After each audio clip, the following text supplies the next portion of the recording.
खबरों के सिलसिले को आगे बढ़ाते हुए अब रुक करेंगे कोट अदू का थाना सदर मौजे फ़कीर वाली में फायरिंग से खतून जाबहक बुजुर्ग जख्मी हो गया। तनसीक के बाद बच्ची ना देने पर शोहर ने साथियों के हमरा साबका बीवी को फायरिंग करके कत्ल कर दिया। मजीद तफसीलात जानते हैं अपने चीफ रिपोर्टर बाकर हुसैन से।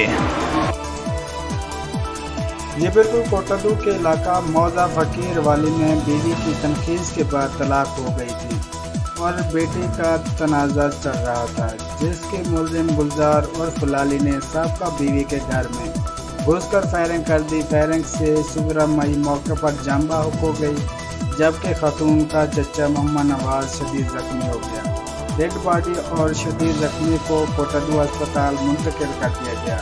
डेड बॉडी का पोस्टमार्टम किया गया। पुलिस थाना सदर कोटदू में 3 नामजद और 1 नामालूम मुलजमान के खिलाफ मुकदमा दर्ज करके मुलजमान की गिरफ्तारी के लिए छापे मारना शुरू कर दिए हैं। जी।